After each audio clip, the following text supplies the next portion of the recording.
আজকের আমরা আটগোয়াল অঞ্চল তৃণমূল কংগ্রেসের পক্ষ থেকে রামনবমী উদযাপন করলাম এই কারণে যে সারা ভারতবর্ষ জুড়ে যেভাবে বিজেপি রাজনৈতিক চক্রান্ত তৈরি করার চেষ্টা করছে, একটি সরকার বা একটি দলের মূল কাজ হচ্ছে উন্নয়ন, সাধারণ মানুষকে তার পরিষেবা। যখন সারা ভারতবর্ষের অর্থনীতি পিছিয়ে যাচ্ছে, সেদিক থেকে সাধারণ মানুষের মুখ ফিরিয়ে দিতে আজকে উগ্র হিন্দুত্ব নিয়ে যে বার্তা, হিন্দু বলতে কি আমরা সেটাই বুঝতে পারি না। কিছু ছেলে আমাদের সারা পশ্চিমবঙ্গ জুড়ে ডিজে বাজিয়ে মদ খেয়ে নাচ করে রামনবমী উদযাপন হচ্ছে।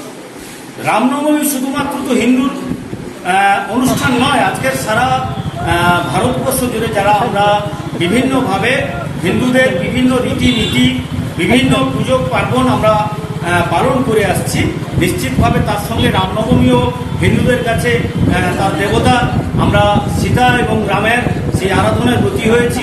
এবং সার্বিকভাবে আমরা চাইব যে এই হিন্দুত্ব নিয়ে যে অপপ্রচার, যে কারা হিন্দু, যারা ভাবছে না পিছিয়ে পড়া মানুষের কথা, যারা ভাবছে না এলাকার উন্নয়নের কথা, উগ্র হিন্দুত্বের শুধু প্রতিবাদ যেখানে হচ্ছে না, সেই জায়গায় দাঁড়িয়ে আমরা চাই সঠিকভাবে সনাতনী হিন্দুদের তাদের ধর্মীয় আচার আচরণ পালন করা।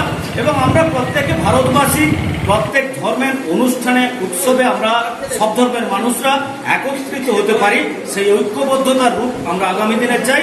আমরা তাই আটগোয়াল অঞ্চল তৃণমূল কংগ্রেসের পক্ষ থেকে আজকে সনাতনী হিন্দু হিসেবে আমরা রামনবমী যেমনভাবে পালন করলাম, সার্বিকভাবে প্রত্যেকটি অনুষ্ঠান হিন্দুদের যা রয়েছে আমরা সেটাও পালন করি।